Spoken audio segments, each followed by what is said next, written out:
Hello friends, welcome to Nandini சமையல். இன்றைக்கி நம்ம பார்க்க போகிற ரெசிபி பார்த்திங்கன்னா ஒரு ஸ்வீட் ரெசிபி தாங்க பார்க்க போகிறோம். பொட்டுக்கடலை லட்டு எப்படி செய்யலான்னு பார்க்கலாங்க.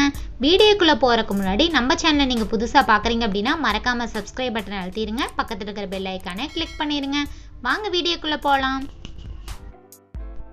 100 கிராம் அளவுக்கு பொட்டுக்கடலை எடுத்துருக்காங்க, அதையே சேர்த்துக்கலாங்க.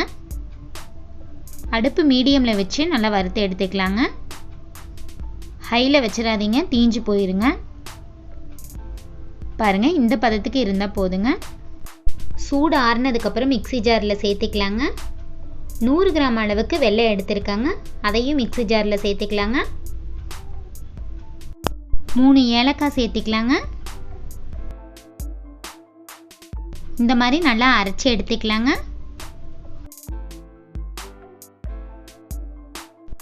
கடாய் சூடானது 2 டீஸ்பூன் நெய் சேர்த்துக்கலாங்க. நெய் சூடு பண்ணி எடுத்துக்கலாங்க.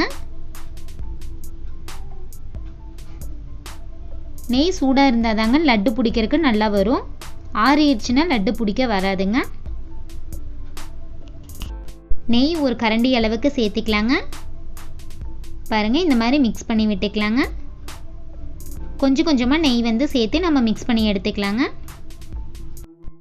பாருங்கள், இந்த மாதிரி ஒரு ரவுண்ட் ஷேப்பில் ஒரு பால் சைஸில் லட்டு பிடிச்சு வச்சுக்கலாங்க. ஒரு 5 மினிட்ஸில் சிம்பிளாக செய்யக்கூடிய ஒரு ஸ்வீட் ரெசிபிங்க. கண்டிப்பாக எல்லாருமே செஞ்சு பாருங்கள், நல்லா டேஸ்ட்டாக இருக்குங்க. அவ்வளோதாங்க, சிம்பிளாக செய்யக்கூடிய பொட்டுக்கடலை லட்டு ரெடி ஆயிடுச்சுங்க. இந்த வீடியோ உங்களுக்கு பிடிச்சிருந்தா லைக் பண்ணுங்கள், ஷேர் பண்ணுங்கள், கமெண்ட் பண்ணுங்கள். மறக்காமல் நம்ம சேனலை சப்ஸ்கிரைப் பண்ணுங்கள். தேங்க்யூ.